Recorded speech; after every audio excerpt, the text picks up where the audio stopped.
सभी दर्शकों का एक बार फिर से मेरा नमस्कार। मैं आज आपको इस वीडियो में धान की समस्या को लेकर मैं बात करने वाला हूँ और बहुत सारा उसमें रोग लग रहा है धान में और उसका उपचार क्या है, उसमें कौन सा खाद डालना चाहिए और कितने दिन में डालना चाहिए और नैनो यूरिया और नैनो डीएपी के बारे में मैं आपको इस वीडियो में बताऊंगा। और साथ में मैं खाद के रेट भी बताऊंगा कि खाद कितने में अभी मिल रही है, सरकारी रेट उसको क्या है। इस सारी तमाम बातों के मैं इस वीडियो में जानकारी दूंगा। तो मैं कहना चाहूँगा कि जो भी किसान भाई इस चैनल पे नए हैं वो चैनल को सब्सक्राइब कर लेंगे और शेयर करेंगे ताकि सारे किसान भाई को इसकी सूचना मिल सके और अच्छे से अच्छे खेती बाड़ी कर सके। और आप लोग इस वीडियो पर लास्ट तक बने रहेंगे, क्योंकि जब तक आप सारी बातें समझेंगे नहीं तब तक आप अच्छे से फसल का पैदावार अच्छा नहीं प्राप्त कर सकते हैं और जानकारी नहीं मिल सकती। जानकारी लेने के लिए आप लोग को थोड़ा न थोड़ा समय देना पड़ेगा। और जो किसान भाई चैनल पे बने रहते हैं उनको दिल से आभार, बहुत बहुत प्यार। मैं कोशिश करता हूँ कि देश के इतने सारे किसान भाई को सही से जानकारी मिले और अच्छे से खेती बाड़ी कर सके। और नैनो डीएपी और नैनो यूरिया को केंद्र सरकार ने बढ़ावा दे रही है तो किसान भाई इससे हिचकिचा रहे हैं। तो मैं आपको इस वीडियो में बताऊंगा ये नैनो यूरिया नैनो डीएपी है क्या, इस पर सरकार ने इतना जोर क्यों लगा रखा है और किसान को इससे क्या फ़ायदा होने वाला है, ये सारी बातों को मैं बताऊँगा। तो चलिए आगे मैं बात करता हूँ। और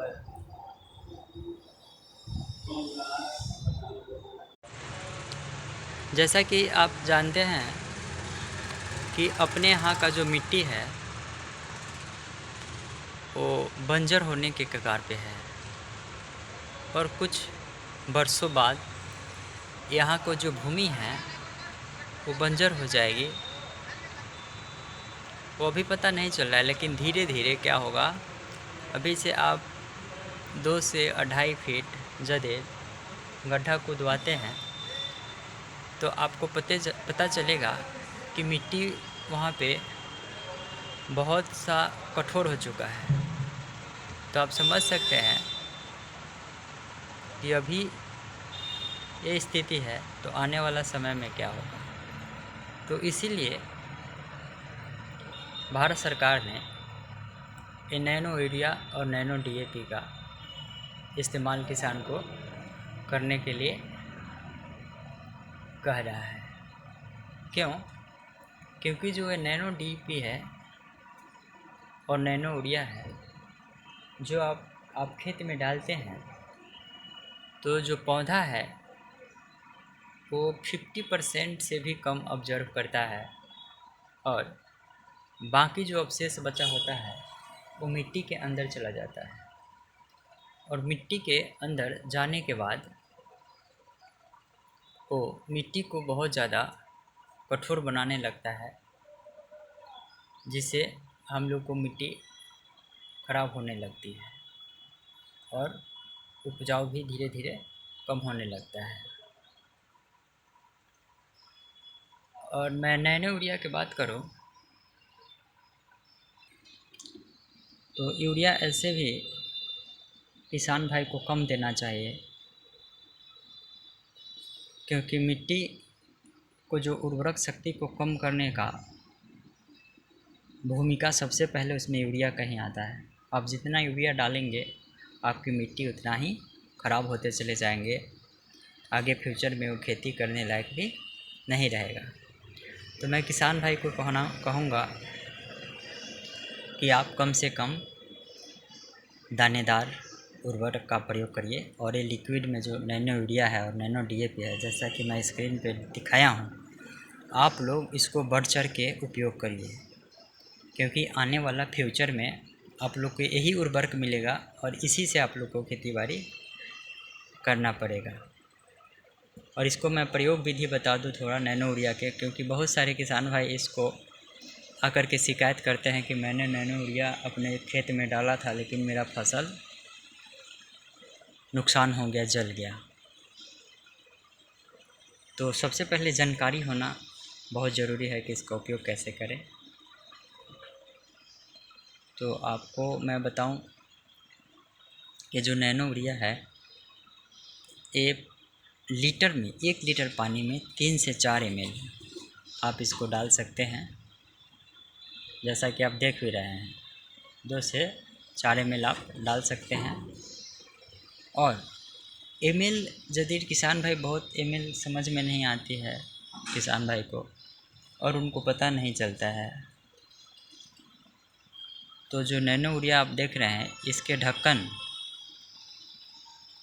जो है इसको 15 लीटर पानी में 3 ढक्कन आप डाल सकते हैं और साफ़ पानी में, और उसको अच्छी तरह से मिला करके जब खुले साफ़ मौसम हो, जैसे कि फॉग नहीं लगा हो, बारिश का मौसम नहीं हो और ज़्यादा धूप भी नहीं हो,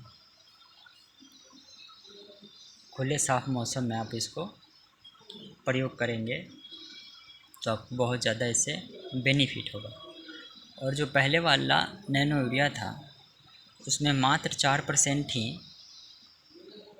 नाइट्रोजन का मात्रा था, लेकिन अभी ये नैनो यूरिया प्लस आ गया है।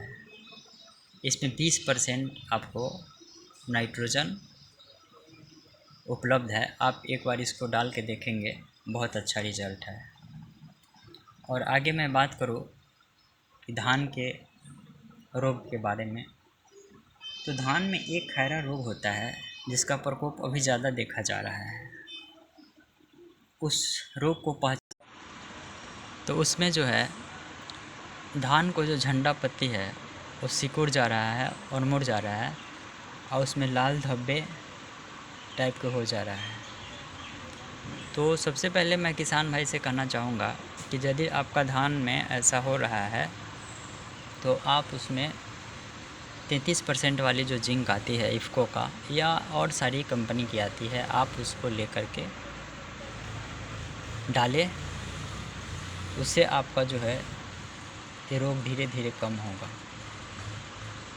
और मैं कहना चाहूँगा कि पौधे को सबसे पहले स्वस्थ रखें, क्योंकि जब आपका पौधा स्वस्थ नहीं रहेगा तो उपज कहाँ से होगी और पैदावार कहाँ से होगी।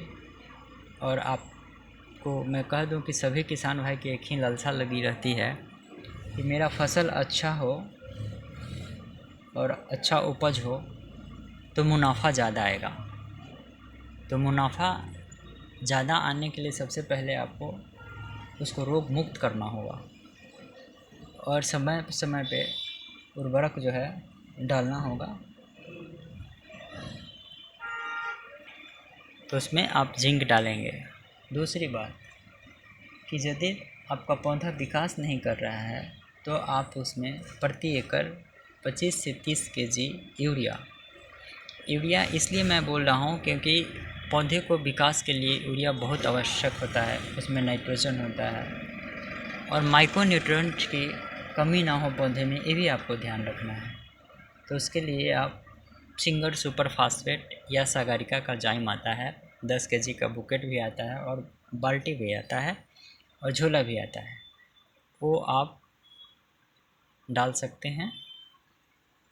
उससे आपको जो है अधिक से अधिक कल्ले निकलेंगे, फुटवे निकलेंगे और ग्रोथ को बढ़ा के चढ़ा के रखेगा, कमी नहीं होने देगा। और दूसरी बात मैं ये कहूँ कि आपको जो है वो सागारिका उस समुद्र में एक पौधा पाए जाते हैं, उस समुद्र के रस से तैयार किया जाता है, वो जाइम है। वो जाइम आप यदि आप अपने फसल में देते हैं तो उसमें कोई भी रोग लगा हो उसको ठीक करने के ज़्यादा उसमें ताकत होती है और चांसेस भी रहती है कि आपका फसल सही हो जाए। और आप ये नहीं दे सकते हैं तो सल्फ़र आता है इफ़को का, वो सल्फ़र दे दें यूरिया में मिलाकर, वो भी बहुत ज़्यादा फ़ायदा करेगा। और नैनो यूरिया और नैनो DAP क्या तो आप उपचार में दें, नैनो DAP 1 kg बीज में मिलाएं 3 से 4 ml, या फिर आपको जब पौधे 21 दिन का हो जाए तो पहला छिड़काव आपको करना है 1 लीटर पानी में 3 से 4 ml डाल करके। और मैं एक बार रेट बता दूं सभी उर्वरक को, तो अभी यूरिया का जो सरकारी रेट है वो 266 रुपये 50 पैसे हैं, और नैनो यूरिया का 225 रुपये, और नैनो DAP का रेट 600 रुपये की बोतल आती है आधा लीटर का 1 एकड़ के लिए, और नैनो यूरिया भी आती है 1 लीटर के लिए। और DAP का मैं रेट बता दूं आप लोग को, तो सरकारी रेट रखा गया है 1350 रुपये, और APS जिसको मिक्सचर बोलते हैं उसका रेट रखा गया है 1165 रुपये। यदि कोई किसान भाई को कुछ समझ में नहीं आती है या कुछ जानना चाहते हैं तो आप मुझे कमेंट करेंगे। मैं कोशिश करता हूँ कि सभी किसान भाई को मैं कम समय में अच्छा से अच्छा जानकारी दूँ और सटीक जानकारी दूँ। आज के लिए इतना ही, मैं जल्द ही नया वीडियो लेके आऊँगा। जय हिंद, वंदे मातरम।